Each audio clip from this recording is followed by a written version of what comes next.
Another update video. I feel like my life for the past couple of years has just moved so fast at such speed that every time I'm doing these update videos, my life is just a complete opposite of the previous one, you know? It's like completely always turned upside down. So here we go again. Another update video. So first things first, I'm in London and I came here, you would have seen from my previous video, I was absolutely loving London. I came for just a few nights just after Christmas, after New Year, and I just love being back. I've decided to stay. I've just found a new, somewhat temporary flat where I am right now, and I'm here for a couple of months, and it's feeling really good. I feel like I've come back to myself. I love this city. I mean, it's a crazy city, right? There's so much going on, and having spent so much time in Bali where it's so slow and gentle and go with the flow and relaxed, to then go into like city buzzy drive, you know, motivation and get stuff done. It is a massive contrast, but a really complementing contrast. I do feel, for me personally, spending too much time in Bali, like, it's a heavenly place, don't get me wrong, it's a place I hold so dearly in my heart. But for me, there is a point where you can overstay, and I definitely recognised that I was getting a little too soft, a little too gentle, a little too slow. And to come back to London, back into my life, I suppose, I have my network here and my work just feels so good. And it lights me up and it fulfills me, and I feel excited, I feel so inspired. And yeah, for where I'm at right now, I'm in the right place. And so I just wanted to do this update video and share a little bit of what's going on, where I am, why I'm here, and just all the big changes that have been happening in my life. I don't know about you, but I feel like the past few months it's been a lot in so many different ways. Big U-turns, big shifts, big changes, big transformations, which I feel, if you're riding that wave, all happen for the best and for a reason. But regardless, it feels like a lot. I feel like I have been evolving and transforming at the speed of light, and it's really exciting and all for the best. I feel really happy and grounded in myself, but the last few months I have not. And it's interesting how sometimes we need to go on that journey, and it's not linear, it's not plain sailing. You sometimes have to go through quite chaotic, scary at times, storms to eventually find calmer waters. And I'm in that place right now. I'm feeling, very centered, very grounded, like I know myself more than I ever have in my life. I've been on, as I'm sure you can guess from my Instagram, over the past year or however long, I've been on quite a deep dive into spirituality and into myself and connecting with myself on a level that I have never explored before. And wow, it has opened my eyes. It has cracked my heart open, and has felt very disorientating at times. But now that I feel like I'm through that phase, I'm feeling so grateful. This is going to sound really cheesy and really cliche, and I'm sorry if you're cringing with me and for me, but I feel really grateful for life. Wow.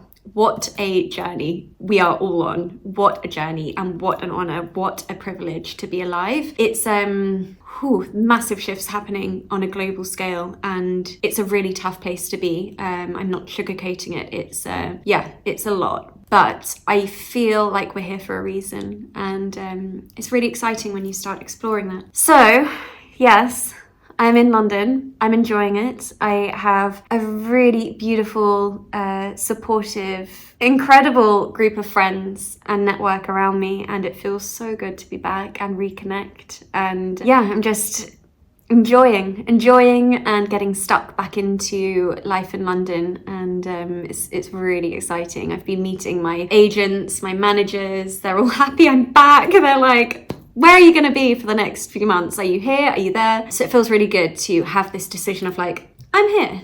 I'm staying for a while, and it feels really good. Don't quote me on this. In a few months, who knows where I'll be.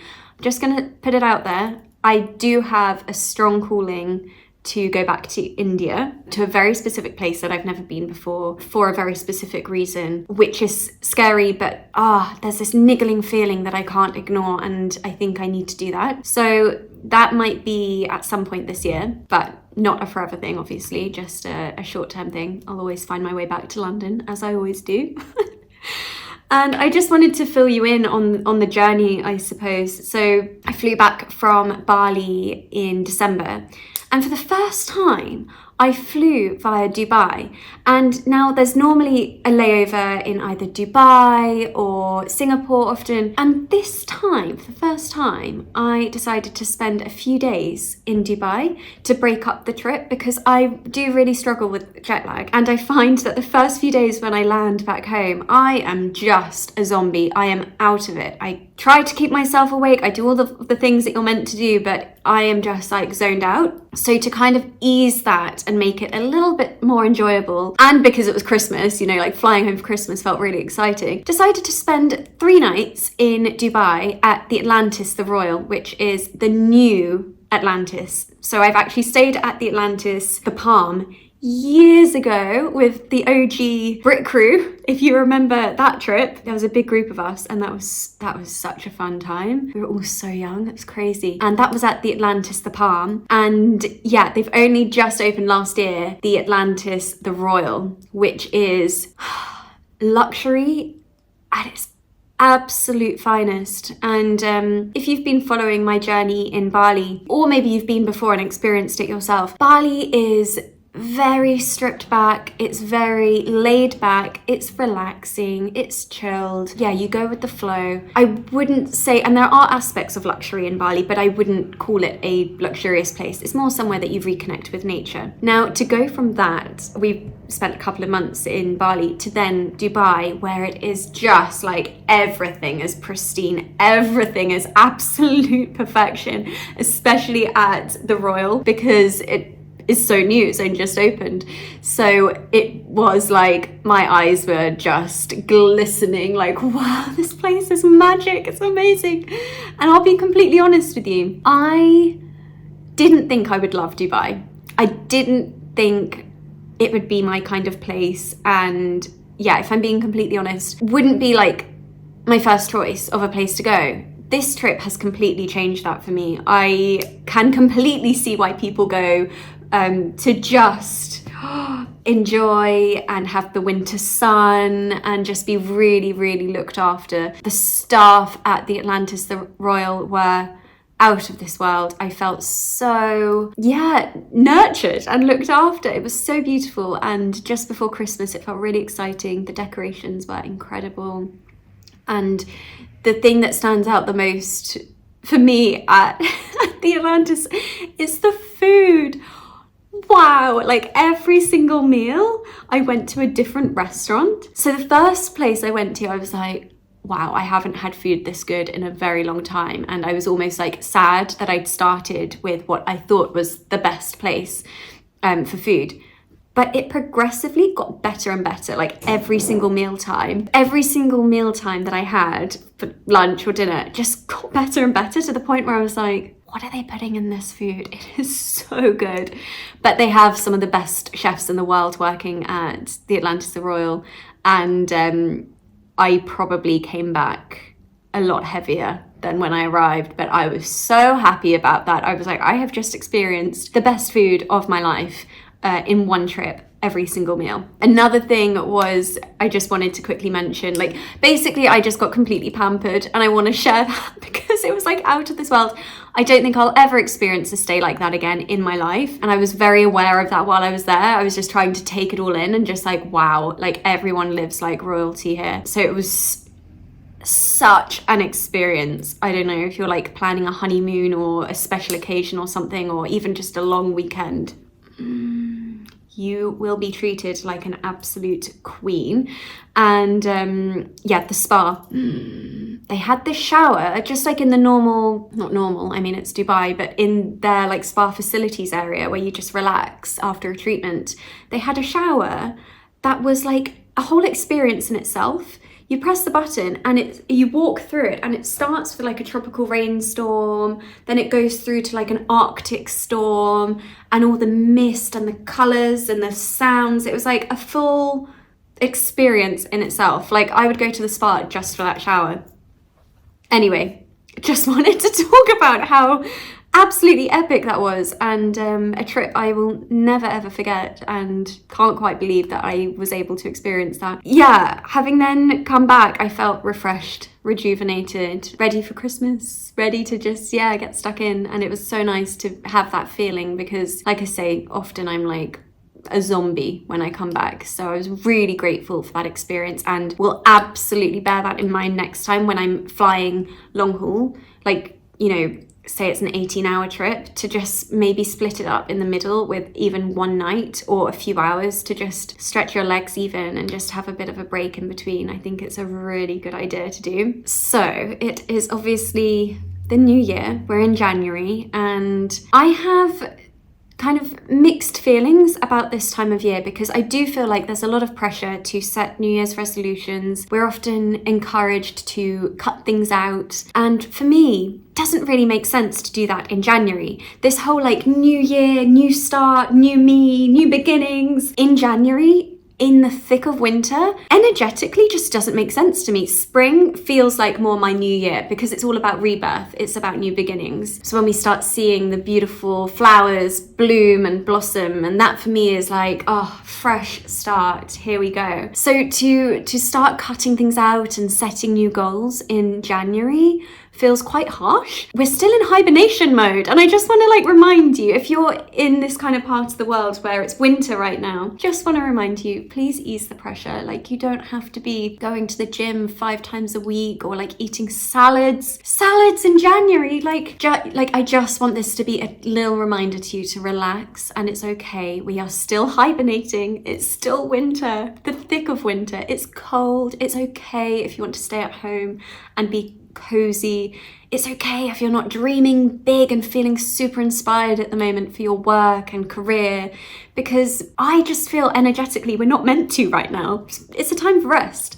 And I've been really looking into and researching cycles in terms of the seasons, and each season really holds a significance for us in terms of what it represents. And winter is a time to rest. Spring, summer is a time to be active, and the ideas, the inspirations, and bringing everything to life. Autumn is where we start slowing down, kind of, we've made all of our changes and we've birthed incredible things in the summer. Now it's time to slow down. Winter is pause. Winter is rest. It's recuperation. It's reset time. So I just wanted to say that. Don't if you're feeling like, everyone else is like setting all these resolutions and I'm still here at home eating chocolate and I haven't been to the gym in a week, you are like doing absolutely fine. So please don't worry. However, this might sound like a contradiction now. However, I do feel, because there's this big celebration of a new year, and we are in now 2024, so we have, in terms of the calendar, we have entered a new year. It's a nice time to start reflecting on the previous year, which I'm sure many of you have done already, because we are, the end of January now. So it's time to reflect, and rather than setting these quite restrictions of New Year's resolutions, it's quite nice to have some keywords for the new year. So for me, for example, I did a lot of journaling. I looked at my year last year, what was I proud of, and generally reflecting. And then I thought, what do I want 2024 to be about? Like, what is this year for me? And it's different for everyone, of course. And for me, I set myself some keywords. The first one, which just kept coming up for me, almost accidentally, I just kept reading it, hearing it. I was like, it's coming to me. It's rebirth. Now, rebirth, I've already mentioned, is more for me around spring. But this is really the general theme of this year for me. It's rebirth, and it's stepping into my power. So that's the second one, power. And not power in terms of your ego, of like how much power do you have over other people. Not at all. Power in terms of who you are at your core, and stepping into that and owning that and knowing your self-worth. That is your inner power. So it's inner power, not external power of like over other people. And I think when you own that and you step into your potential, things just flow and you're able to set better boundaries. You know yourself better, you know your worth. And that is so important. So I have rebirth, I have power. I should reframe that to inner power. And the other one is thrive. I just keep saying, this is my year to thrive. You know, last year for me was about curiosity, diving in deep, introspection, keeping an open mind and learning and discovering. Now, this year for me, 2024, is about taking all of those learnings and actually living and breathing it and putting it into action. Like, this is a time to thrive. And that excites me. I feel really positive about this year, not just for me, but for the collective. On a global scale, I am feeling really, I hope not too optimistic, but I'm feeling really positive about this year.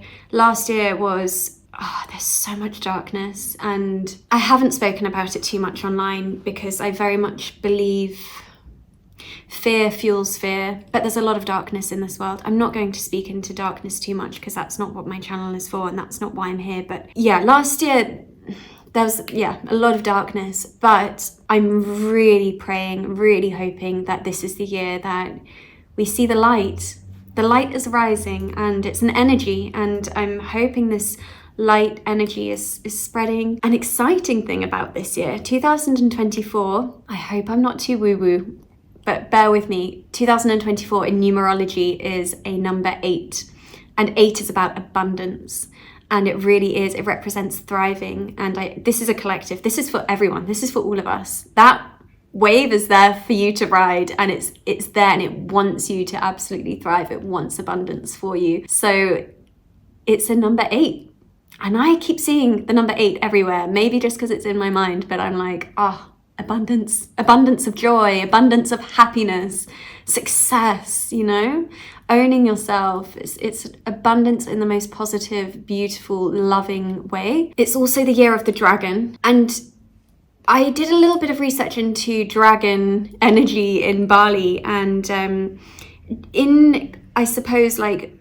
mythology and in like movies that we grew up with, the dragon was quite scary. You know, it wasn't like a friendly, cute animal, but the dragon is there as your protection. Dragon energy is like, your protection, and it's guiding. So we can lean into this 2024. Take it or leave it. If it resonates, you've got an 8 year, you've got abundance, and you've got your dragon protecting you. So you can, you know, moments of doubt, just remember that it's there for you to tap into. And another thing that has been massively coming up for me already, and I know this is the theme for me this year, is intuition.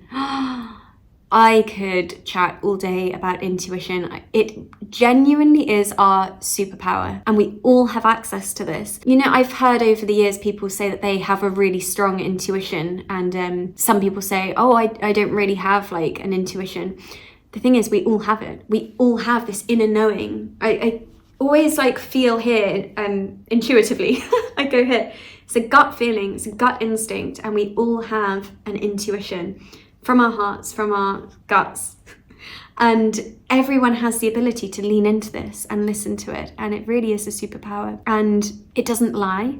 And a question that I've had over the last few months, I suppose, is how do you know if that inner feeling or voice is coming from fear or if it is your intuition? It's really hard to distinguish and separate the two. You know, what is this feeling that keeps coming up? It's recurring. Is it fear? Is it intuition? Fear will feel quite uncomfortable, sudden, it's loud, it's noisy, and it will want you to act hastily and suddenly and feels quite anxious. If it's your intuition and if it's coming from the heart, it's very subtle and it will only have your best interests at heart. And if you listen to that voice, that intuition, it will only make you feel more peaceful, more at ease, more yourself, and it will only ever guide you onto your path. So that's how I'm differentiating the two at the moment. It's like, is this feeling like anxiety or is this feeling really peaceful?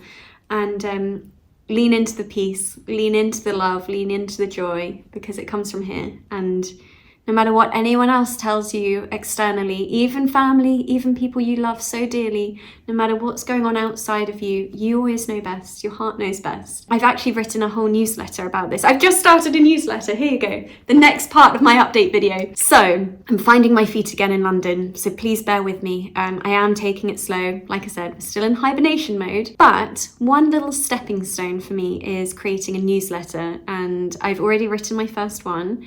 I'm going to publish it very, very soon, maybe even before this video is posted. I'll put the link down below if you're interested in signing up to my newsletter, and it's basically going to be an update of things that are coming to me, things that I'm seeing, lessons that I've learned, and I would love to share this with you. And at the end of every newsletter, I pull a card from my Oracle card for you, for the collective, so it's very much for you, not for me, this card. And this first newsletter is all about intuition, and I have a practice in there. I was about to go and talk about now this practice that I do for intuition, but I think I've already laid it all out in the newsletter, so I'll just leave it there. Sign up and you'll be able to receive that soon. And there's a practice, there's an affirmation for leaning and trusting in your intuition, leaning into your intuition and trusting it, and little things like a crystal recommendation. So yeah, I'm really excited about this. It's small. It's a tiny little thing, but it feels huge for me to be able to build this community up. And for those of you that are interested, for those of you that resonate with the journey that I've been on, because we're all on our own journey, so maybe you're in a similar place to me, then this newsletter just feels like a way to build that community and yeah, a little safe space for all of us, a little safe corner of the internet. Now, a less positive, depending on how you want to look at it, but something that I let go of last year, to me feels really positive, but from the outside it might look like a failure, is Smart Skin. My brand, my baby, my skincare brand that I started a couple of years ago throughout lockdown. I've decided to close it. Now, I have posted about this on Instagram. I received so many lovely messages. It's so interesting. I didn't realize how many people were that loyal to Smart Skin. Like, the messages that I received with genuine sadness that the brand closed actually blew my mind, and it really tugged at my heartstrings. And I just want to thank you to anyone who purchased Smart Skin, to especially those who were our repeat customers who just came back again and again and just loved the products, and your kind words, your feedback. Thank you, genuinely from my heart. Thank you. I am so grateful. And without going into too much detail, because it's very dull and not particularly exciting at all to talk about, I experienced so many obstacles with that brand, and I have learned so many lessons. I've never created a brand before, like a physical, tangible product where you need warehouses, you need fulfillment centers, you need the labs. You know, there's a lot that goes into it behind the scenes, and I did all of this in-house. So I very much did this directly. I had my team that were doing everything. It was like, it's hard to explain, but rather than doing a white label, let's just say, I very much created this brand from scratch in the labs. Product, the formula was so well thought out, and so much love and care went into that. I can't even tell you. I poured my heart into that brand. I experienced hurdle and obstacle again and again and again, and to put it completely frankly, I kept getting screwed over financially, energetically, just in every possible way, emotionally. And I really tried to stick at it for so long. I think I knew a year ago I needed to close. I couldn't let it go. I had so much hope and trust in it. I was like, no, things are going to get better. They got worse. This goes back to intuition, partly why I'm talking about intuition. Trust your intuition. When that voice speaks, like, lean into that, listen. I don't want to say I should have, because everything did happen exactly as it should have in the end, but I should have closed it sooner, but I continued. It rinsed me again and again and again for various reasons. Won't go into, but wow, I was tested. Ended up feeling like, is this brand cursed? But I couldn't let go because I loved the product. I had so much faith in the formula. I absolutely love the formulas. They're good. They are so good. And I'm not just saying that. I don't have the brand anymore, so I'm not selling it to you. They were so good. And My margins were really small, so that didn't help because I had very good high quality ingredients. But yeah, it was time to close. I have learnt so many lessons. I cannot tell you. I am not in a rush to start a brand like that anytime soon. But if I did, and if I do one day in the future, I will do things very, very differently. And sometimes we need to learn the hard way. Often it's the only way we learn.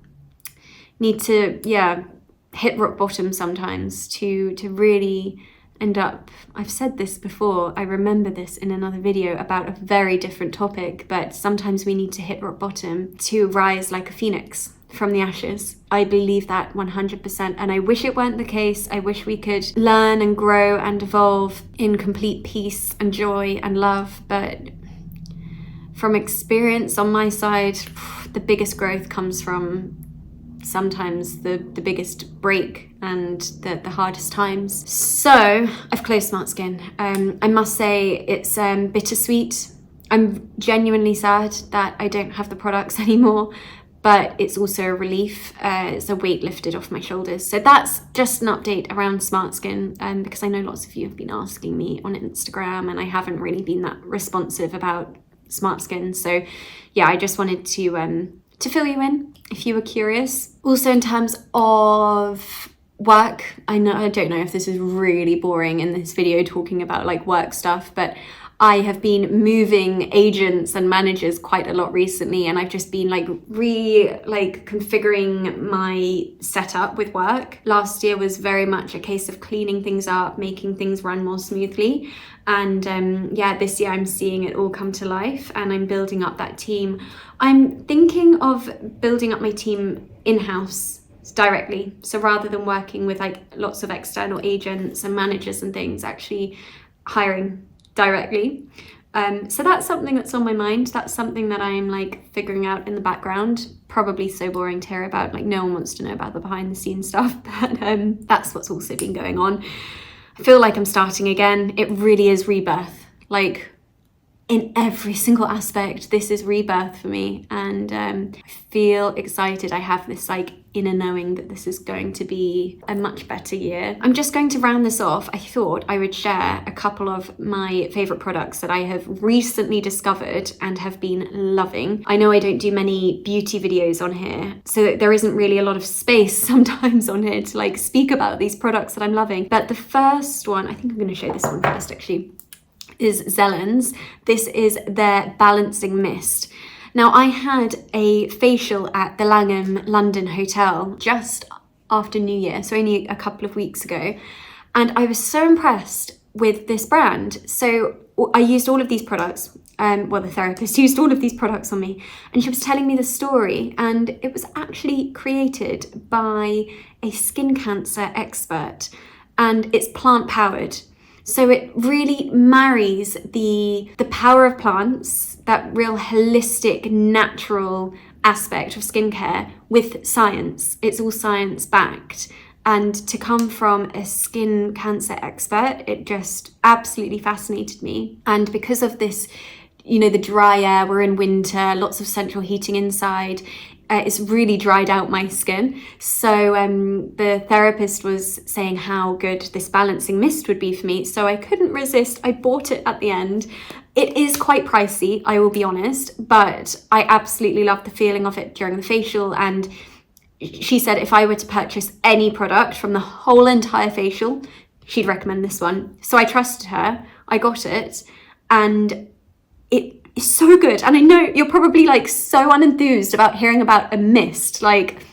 Tell me about the creams or the serums, So good. I carry this in my handbag, spray over the top of makeup even. After I wash my face or cleanse my face morning and night, spray this over the skin. And it's really helping with the hydration. So I just wanted to share that one. And then the other thing, I've actually had this for quite a while, but I don't think I've ever spoken about it. It's the Ilia Super Serum Skin Tint. Now, I use this like it's a tinted moisturizer, and it has SPF 30 in there. I've got it on now, and it gives quite a subtle coverage. It's not a foundation, so if you prefer foundation, this probably wouldn't be for you, but if you prefer a more natural coverage, more sheer, this is so beautiful. And I love that it has the SPF 30 in there as well, even in the winter. I mean, right now it's a beautiful sunny day, so I've got this on, I feel protected, and it's so easy to blend. It doesn't crease. It adds this like very gentle, natural glow, but with this sheer coverage. So absolutely loving this, and I think I'm going to continue wearing this through summer. They have so many different shades as well to choose from, and yeah, highly recommend this brand in general. Look it up, their makeup is so beautiful. So that's just a very general, broad update of life. I can't believe the journey of life, like how much has changed for me. Big shifts. I just came out of my Saturn returns as well. I'm 31, so I think I came out of my Saturn returns like a year ago, and I thought that was like my big, you know, transformation and yeah, the evolution of self as we grow and constantly change. But yeah, it's still going on, I feel. I'm like, yeah, big changes, but all for the better. And I think I just want to leave it on one note. Something that I've been reminding myself a lot the past week is that when you listen to your heart and when you start following your heart, the universe rewards you and things start flowing in your favor. So if you're going through an upheaval or a transformation or experiencing big shifts in your life, just trust that if you're doing it all from the heart and you're listening to your heart, the universe will reward you. So I'm going to leave it there, and thank you so much for watching, especially if you're still here until the end. Been going for 30 minutes. Sending so much love. I hope you're all well, and take it easy.